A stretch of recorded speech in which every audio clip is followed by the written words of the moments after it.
ইষ্টদেব বন্দমোর নিত্যানন্দ রায়, চৈতন্য কীর্তন সুরে যাহার কৃপায়। সহস্র বদন বন্দ প্রভু বলরাম, যাহার সহস্র মুখ কৃষ্ণ যশোধাম। শঙ্কর্ষণ বলরাম অনন্তদেব সহস্র মুখে গৌর গুণগান কীর্তন করেন। আমরা শ্লোকে যা শুনলাম, আমরা গানে তাই শুনলাম। ধনহানি অপমানঞ্চ মদ অনুগ্রহ লক্ষণম। গানেও কবি তাই বলছেন, কেন আমায় মান দিয়ে আজ দূরে রাখো, এই আসনতলে ধূসর। বাহ, এটাই আমাদের ভারতবর্ষের আদর্শ। বড় যদি হতে চাও, ছোট হও তবে।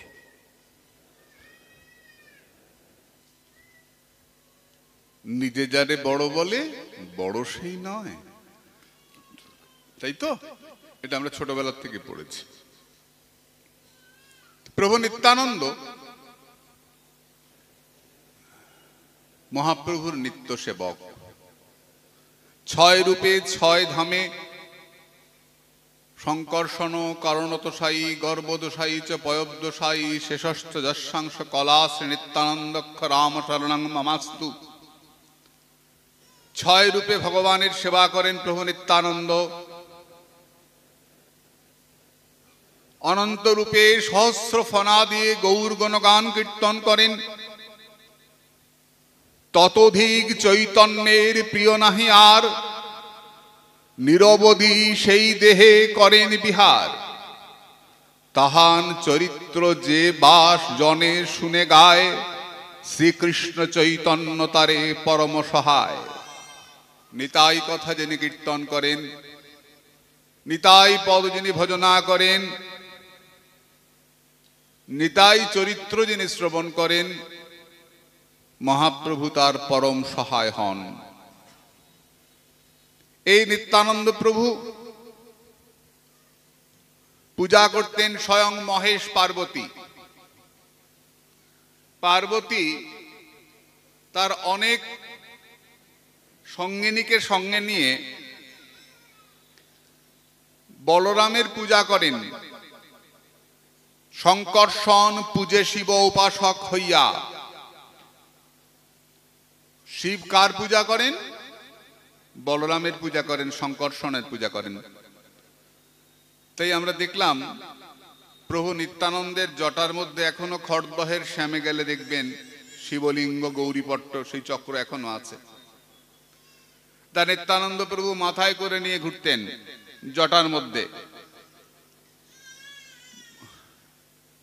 বলে নিতাই চাঁদ শিবভক্ত ছিলেন, এটাও বলতে পারো। আর এটাও বলতে পারো শিব বলরামের পুজো করেন বলে, শঙ্কর্ষণের পুজো করেন বলে সেই শঙ্কর্ষণ প্রভু নিতাই হয়ে এলেন, এসে কলিযুগে আমাদেরকে দেখালেন যে আমার পূজা করে আমি তাকে মাথায় নিয়ে রাখি। ভক্তাধীন ভগবান, আমি তাকে মাথায় নিয়ে রাখি। ভক্তকে ভগবান এতটাই সম্মান করেন, যিনি নিতাই কথা বলেন, মহেশ পার্বতী তার প্রতি প্রীত হন, তার জিহ্বায় সরস্বতীর স্ফুরণ হয়। মা সাক্ষাৎ জিহ্বায় বসেন। আমরা সরস্বতী পুজো করি কেন? পরীক্ষায় পাশ করার জন্য? তাহলে রাস্তায় দাঁড়িয়ে যারা সরস্বতীর চাঁদা তোলে, সব কি পড়ে নাকি? সত্যি কথা বলতে কি, গাড়ি আটকে আটকে চাঁদা তোলে। আমি কতগুলো ছেলে চাঁদা তুলতে এসছে, আমি জিজ্ঞেস করছি এই সরস্বতী বানান কি রে? আমার ছোট্ট একটা গালাগালি করে চলে গেল, সেটা মাইকে বলছি না।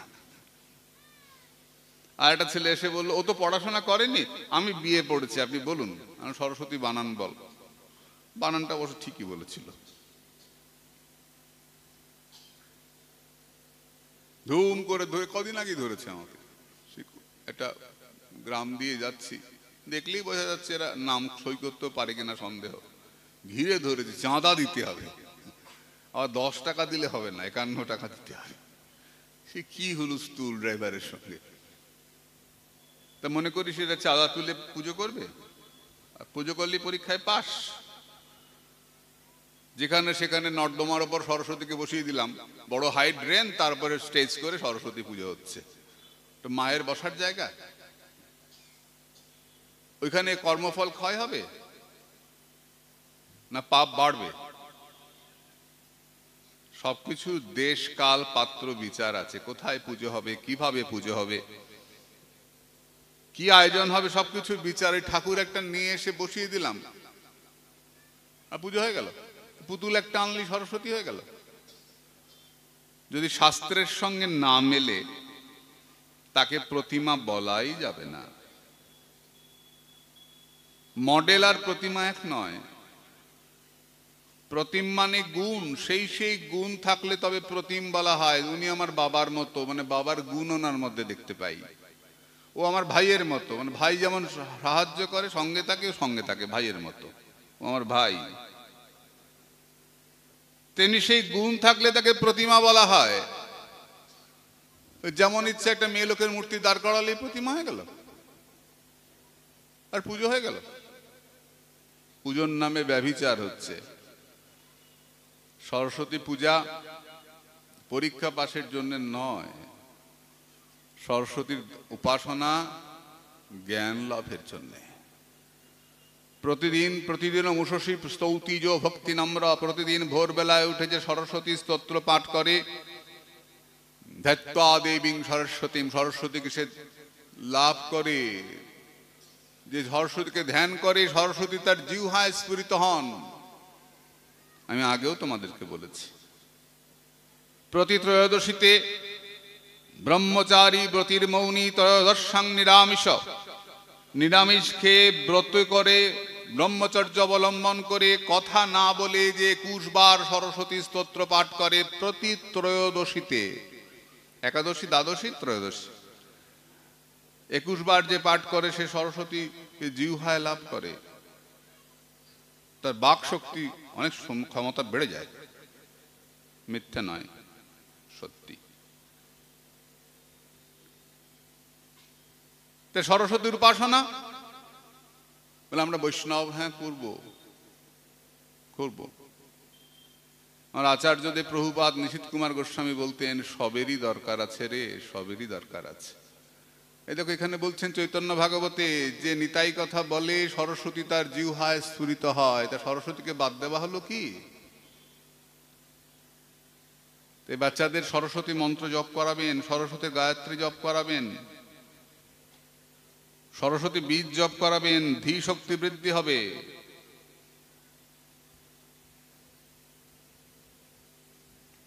আমার মতো জ্ঞান পাপী হয়ে থাকবেন না। সব জানি, কিছু করি না, নিজেকে খুব জানি ভাবি, অপদার্থ। সরস্বতী বীজ জপ করাবেন, বাচ্চা নোংরা হবে না, ভালো হবে, মদমাতাল হবে না। যে বাচ্চা সরস্বতী মন্ত্র জপ করবে প্রতিদিন, মুষসী স্তৌতিজ ভক্তি নম্র, যে স্তব পাঠ করবে, মন্ত্র জপ করবে সকালবেলায় উঠে। আমার তো সকালই হয় 11টায়। বাচ্চা তো রাত 3টে পর্যন্ত মোবাইল দেখে। তো এই সমাজ কি করে উন্নত হবে? আমাদের সামনে একটা ভয়ঙ্কর খারাপ সময় আসছে, এসে গেছে। আমরা ছোটবেলা পড়তাম, early to bed and early to rise make a man healthy wealthy and wise. তাড়াতাড়ি ঘুমাও, তাড়াতাড়ি ওঠো, তোমার জীবন সুন্দর হবে, তোমার টাকা পয়সা বাড়বে। এখন রাত 3টে ঘুমাও, বেলা 11টায় ওঠো, মোবাইল দেখো, জীবনটাকে ধ্বংস করো, মাথায় ব্রেন টিউমার বানাও, ব্রেনটা হ্যাং হয়ে যাবে। বালিশের তলায় মোবাইল রাখো, মোবাইলের যে তরঙ্গ তোমার মাথাকে নষ্ট করে দিচ্ছে। তুমি স্মৃতিভ্রংশ রোগে ভুগবে, স্মৃতি নষ্ট হয়ে যাবে, তোমার মস্তিষ্কের কোষগুলো নষ্ট হয়ে যাচ্ছে। দেখছো না, ডাবে জল নাই, ডাব নষ্ট হয়ে যাচ্ছে, ছোট ছোট পাখিগুলো নষ্ট হয়ে যাচ্ছে। অনেকেই বলছেন যে মোবাইলের জন্য হচ্ছে এটা। তো মাথাটাও নষ্ট হয়ে যাবে, মাথার ভেতর ঘিলু শুকিয়ে যাবে, তুমি বুঝতেই পারবে না মাথার কাছে মোবাইল নিয়ে ঘুমাচ্ছ। ভয়ঙ্কর ক্ষতি হয়ে যাচ্ছে। কিন্তু বিনাশকালে বিপরীত বুদ্ধি, ভয়ঙ্কর কলিযুগ। তো এই বাচ্চাকে সরস্বতী স্তোত্র পড়ান, সকালবেলা উঠে পড়ুক, তারপর আরেকটু ঘুমিয়ে নিক, তাও আচ্ছা, কিন্তু ওঠা নিয়ম করা, উঠুক, পড়ুক। রাত্রেবেলা ঘুমাবার সময় শয়নে পদ্মনাভঞ্চ পদ্মনাভকে চিন্তা করতে করতে ঘুমাক। যুবক ছেলেরা, মেয়েরা মা কালীকে চিন্তা করে ঘুমাবে, তাহলে স্বপ্নে কুস্বপ্ন দুঃস্বপ্ন আসবে না, মায়ের রূপটাই মনের মধ্যে ভাসবে, তাহলে আর অসৎ রূপ মনের মধ্যে আসবে না। তার জন্য মায়ের মূর্তি চিন্তা করতে করতে ঘুমাতে হয়। আমাদের কত সুন্দর সমাজ ব্যবস্থা, কত সুন্দর ব্যবস্থা। তাই যে নিতাই কথা শুনবে, নিতাই বলবে, শিব দুর্গা তাকে কৃপা করবেন। আর শিব দুর্গা নিতাই পুজো করেন, আর নিতাই শিব দুর্গাকে জটের মধ্যে নিয়ে চলেন। কে কার গুরু, কে কার ঈশ্বর বোঝা বড় সমস্যা। এই গত কিছুদিন আগে আমি রামেশ্বরম গেছিলাম। তো রামেশ্বর শব্দের অর্থ কি? যিনি রামের ঈশ্বর, রাম যাকে পুজো করেছেন সেই শিব। তা রাম শিবকে পুজো করেন। আবার যদি উল্টোর অর্থ করি, যিনি রামের ঈশ্বর রামেশ্বর, আবার রাম যাহার ঈশ্বর রামেশ্বর। যিনি রামের পুজো করেন মহাদেব, বলরামের পুজো করেন। আমাদের সনাতন ধর্মে এত চমৎকার সম্পর্ক, তুমি কারো সঙ্গে কারো শত্রুতা লাগাতে পারবে না, সবার সঙ্গে সবার মিল আছে। কোথাও না কোথাও গিয়ে দেখবে মিল হয়ে গেছে, ঠিক মিল হয়ে গেছে। এত বড় শাস্ত্র আমাদের, এত প্রাচীন শাস্ত্র আমাদের, এত প্রাচীন, এত প্রাচীন।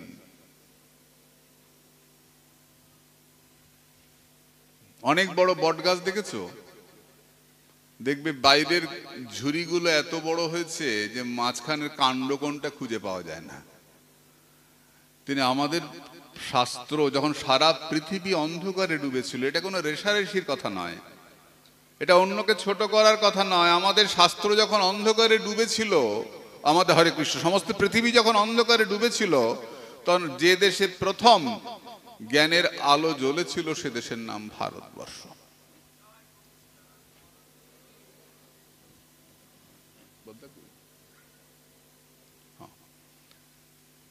এটা রেশারেশির কথা নয়।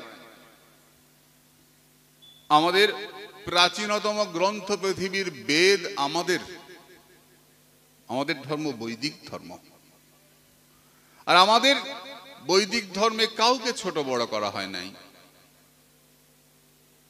যা গুতগুতি, নিচু তলায় গোলমাল, ওপর তলায় ঠিক দিব্যি মিল আছে, কোনো সমস্যা নেই।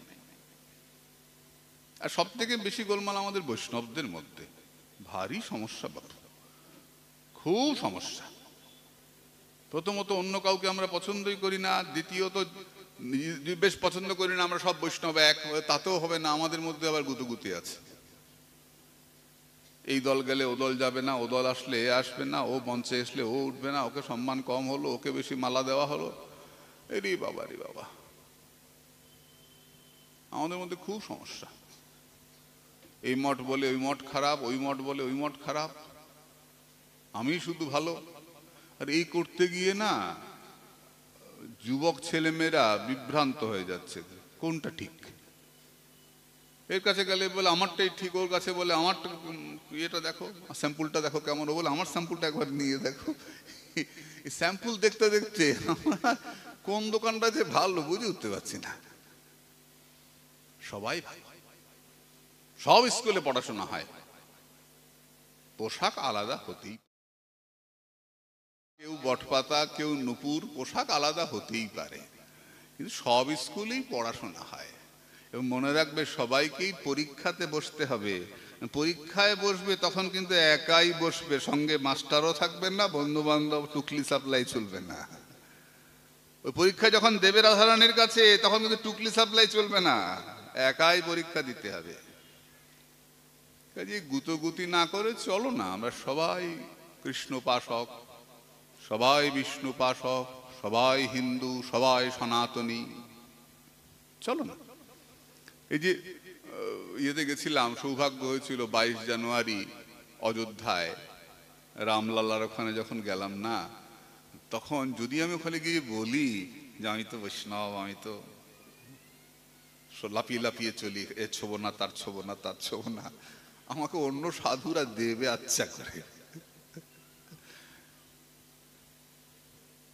না হলেও 150 সম্প্রদায়ের সাধু একসঙ্গে গেছেন, 150 সম্প্রদায়। আমরা যে ক্যাম্পে ছিলাম ওই ক্যাম্পেই তো বোধহয় প্রায় 6000 সাধু ছিলেন। 100 বাস আমাদেরকে, এবং খুব দামি দামি সুন্দর সুন্দর বাস সাধুদেরকে নিচ্ছে আর দিয়ে আসছে, নেওয়ার জন্য আনার জন্য 100 বাস। আমি দেখি আমার বাস শেষ হয় না, রেলগাড়ির মতো বাস দাঁড়িয়ে আছে রাস্তায়, 100 বাস। সেদিন ভারতবর্ষকে এক জায়গায় দেখছিলাম, আমার তো মনে হচ্ছিল আমি কুম্ভ মেলায় এসেছি। হ্যাঁ, 150 সম্প্রদায়ের সাধু এক জায়গায়, তার মধ্যে মাথায় পাখির পালক পড়া সেই সব সাধুরাও আছেন, যারা ছাই মেঘে থাকেন ওই রকম সাধুরাও আছেন, আবার বড় বড় মঠাধীশ সমস্ত আচার্য তারাও সমস্ত আছেন। কে নাই? কারো হাতে শঙ্খ, কারো হাতে চামর, কেউ মালা করছেন, সব মস্ত মস্ত সাধু। সব সবার উদ্দেশ্য, সম্প্রদায় 150টা, উদ্দেশ্য একটা, আমরা রামলালার কাছে যাচ্ছি। তার ফলে এত সম্প্রদায়, কেউ এখানে ছোবো, ওখানে বসবো না, ওখানে লাপাবো, লাপালাপি নাই, বৈষ্ণবদের লাপালাপি ওখানে নাই, ওই একই সঙ্গে থাকতে হচ্ছে, একই ভান্ডারায় প্রসাদ পেতে হচ্ছে। লাভ দিয়ে আমি ওখান থেকে ওখানে উঠে বসবো, ওখান থেকে ওখানে উঠে বসবো, ঘটি নিয়ে তাড়া করবো, এসব নাই। এখন দেখলাম তো লক্ষ্য করে, লাপালাপি ঘটি নিয়ে নাচানাচি নাই, একই সঙ্গে পঙ্গত হচ্ছে। ওই 6000 মানুষ, 4টে ক্যাম্প, খাবার খাবার 4টে জায়গা, কোথাও রাজস্থানী খাবার, কোথাও গুজরাটি খাবার, এরকম ভাত ডাল তরকারিও আছে বিভিন্ন জায়গায়, কোথাও ইডলি ধোসা, কোথাও সম্বরা, এই সব বিভিন্ন খাবার খাবার, আর বলতে পারছি না বুঝলি, জিভে জল এসে যাচ্ছে, থাক, অনেক রকম খাবার, সব চতুর্দিকে যত ইচ্ছে খাও, কিন্তু তুমি বলতে পারবে না যে আমি ওর পাশে বসবো না। সবাই ভারতীয়, সবাই সনাতনী, সবাই ওখানে রামলালার কাছে গেছে, ওইখানে বসে প্রসাদ পেতে হবে, আনন্দ করে প্রসাদ পাচ্ছে সন্তরা, সব সন্ত। কেউ হোম জ্বালিয়ে আহুতি দিচ্ছেন, কেউ জপ করছেন, কেউ যার যার সাধনে তিনি ব্যস্ত, সবাই সন্ত। তাই আমাদের সনাতন ধর্মে সরস্বতীকে সম্মান করা হয়। সরস্বতীর উপাসনা করলে জিহ্বায় স্ফুরিত হন সরস্বতী। এই নিত্যানন্দ প্রভু হচ্ছেন বলরাম।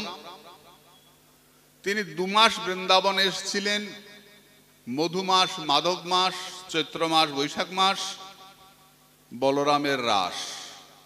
এখনো তিথি পালন হয়, বৈষ্ণবেরা করেন। সকলে বলরামের এই রাসের স্তব করেছিলেন, দেবতাগণ পুষ্পবৃষ্টি করেছেন। কোন কোন মূর্খ শাস্ত্র না মেনে বলরামের রাস স্বীকার করে না, সেটা ঠিক নয়। 2 ভাই আনন্দ করেছিলেন। বলরাম চৈত্র মাস এবং বৈশাখ মাস, মধু মাস, মাধব মাসে রাস বলরামের, আর ভগবান কৃষ্ণের শারদ মহারাস আমরা জানি। 2 ভাই আনন্দ করেছিলেন, এবং রাস শব্দের অর্থ আমরা জানি, একজন নর্তক বহু নর্তকী, অথবা বহু নর্তক বহু নর্তকী যখন একসঙ্গে নাচ করেন, একটা ছেলে অনেকগুলো মেয়ে, অথবা অনেকগুলো ছেলে অনেকগুলো মেয়ে।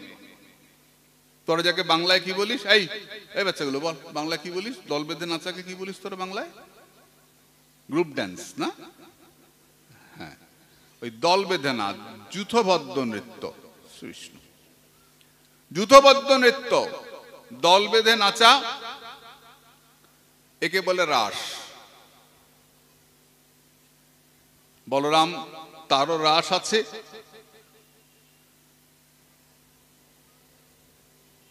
কেউ যদি না মানে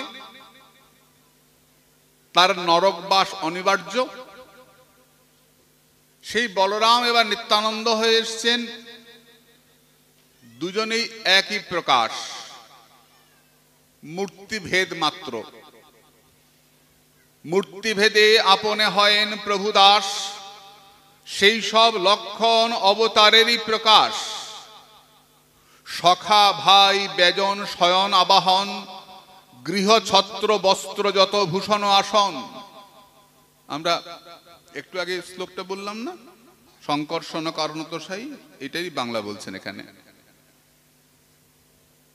আপনে সকল রূপে সেবেন আপনে, যারে অনুগ্রহ করে পায় সেই জনে।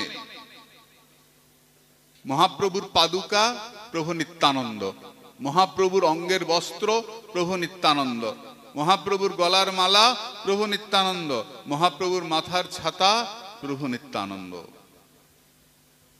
বাবা প্রথম যখন আমি পুরীতে যাই, পুরীতে গিয়ে পুরী থেকে একটু দূরে আলালনাথ মন্দির, আপনারা দেখেছেন আলালনাথ, ব্রহ্মার সেবিত বিগ্রহ। পুরী থেকে মহাপ্রভু যেখানে গিয়ে থাকতেন, ওই জগন্নাথ যখন দেখা যেত না অদর্শনের সময়, ওই সময় থাকতেন গিয়ে। আলালনাথ মন্দিরে চৈতন্য মহাপ্রভুর সর্বাঙ্গ চিহ্ন আছে। পাথরের মধ্যে প্রভু পড়েছিলেন, পাথর গলে দাগ হয়ে আছে। এরকম আর কোথাও নাই, আলালনাথই আছে। তোমরা গেছো মা আলালনাথে? নিশ্চয়ই গেছো। তা আমি যখন প্রথম আলালনাথে যাই, তখন ওই চৈতন্য শিলা দেখে আমার মনের মধ্যে একটা কিন্তু কিন্তু হয়েছিল, যে প্রভু পড়লেন পাথরের উপরে, পাথর গলে গেল, প্রভুর গায়ের চিহ্ন হয়ে গেল, অথচ প্রভুর গায়ে ব্যথা লাগলো না। এটা পাথরের উপর যদি একটা লোক পড়ে, তো কতটা আঘাত লাগতে পারে? প্রভুর গায়ে ব্যথা লাগলো না। আমার মনে চিন্তা হয়েছিল, আমি ফিরে এসে অধ্যাপিকা রমা বন্দ্যোপাধ্যায় জিজ্ঞেস করেছিলাম, পিসিমা প্রভু পড়লেন আর প্রভুর গায়ে ব্যথা লাগলো না? পিসিমা আমাকে বলেছিলেন যে বাবা, গৌরের ছত্র নিতাই, পাদুকা নিতাই, বসন নিতাই, ভূষণ নিতাই মানত না? মানি, বৃন্দাবন দাস বলেছেন। তাহলে এটাও জানবে, গৌর যে পাথরের উপর পড়েছিলেন, ওই পাথরটা এ জগতের পাথর ছিল না। গৌর পড়বে জেনে আগে থেকে প্রভু নিতাই চাঁদ ওখানে পাষাণ হয়েছিলেন, যে গৌর পড়বে, আমার গায়ে পড়বে, আমি থাকতে অন্যখানে পড়বে কেন? গৌর যে পাথরে পড়েছেন, ওই পাথরটা প্রভু নিতাই চাঁদ। তাই নিতাই অঙ্গে গৌর পড়েছে, তাই ব্যথা লাগে নাই, তাই ব্যথা লাগে নাই। কি অনুভব!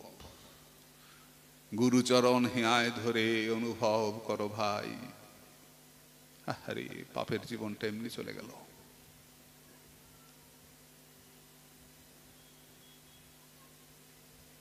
চলছে আর কি। এই প্রভু নিতাই চাঁদ, যার কথা কেউ বলতে পারে না, বলে শেষ করতে পারে না। মহাদেব শেষ করতে পারেন না, দেবর্ষি নারদ বলতে পারেন না, ব্রহ্মা পর্যন্ত তার যশ বলে শেষ করতে পারেন না। প্রভু নিত্যানন্দ শুদ্ধ সত্য মূর্তি, প্রভু ধরে করুণায়, যে বিগ্রহে প্রভার প্রকাশ সুলীলায়। সহস্র ফণা নিয়ে অনন্ত দেবের রূপ ধরে তিনি ভগবানের সেবা করেন, ভগবানের যশ কীর্তন করেন। কহিলাং এই কিছু অনন্ত প্রভাব, হেন প্রভু নিত্যানন্দে কর অনুরাগ। কালকে আমরা দেখেছি ধনমোর নিত্যানন্দ, যে নিতাই ধনে ধনী হয়, গৌর সে লাভ করে, সংসারের পার হইয়া ভক্তির সাগরে। যে ডুবিবে সে ভজুক আমার নিতাই চাঁদে। যদি সংসার কাকে বলে? অপূর্ব দেহেন্দ্রীয় সংযোগ এব সংসার, যেটা আমার নয় সেটাকে আমার বলে মনে করি, তাই আমি সংসারী। আমরা একটু আগে বললাম না 5টা লক্ষণ, ধনহানি অপমানঞ্চ মদ অনুগ্রহ লক্ষণম। তা আমার নয় বলে, আমার বলে মনে করি সবকিছু। এই চশমাটা আমার, আমি সংসারী। জামাটা আমার, সংসারী। যা কিছু আমার বলে মনে করছি, তুমি সংসারী। আমারটা যেদিন তোমার হয়ে যাবে সেদিন তুমি বৈরাগী। আমি বিনোদ বাবাকে জিজ্ঞেস করেছিলাম যে কাকু ভজন কি করে হবে? বিনোদ বাবা বলেছিলেন, আমাদের জীবনে একটা বড় ভুল হয়ে গেছে রে, ভুলটা ঠিক করলে ভজন হবে। না, কোনটা ভুল? বললাম, আমরা পরকে আপন করে নিয়েছি আর আপনকে পর করে দিয়েছি। চিরপর যে সংসার, সেই সংসারটাকে আমার বউ, আমার বাচ্চা, আমার স্বামী করে আপন করে নিয়েছি। আর চির আপন যে গৌর গোবিন্দ চরণ, তাকে পর করে দিয়েছি। যেদিন ভুলটা ঠিক করতে পারবো, যেদিন গৌর গোবিন্দ চরণটাকে আপন করে নিতে পারবো, নিতাই ধনে ধনী হতে পারবো, সেদিনে গৌর আপনা আপনি লাভ করবো। বলে, প্রভু নিতাই চাঁদ কি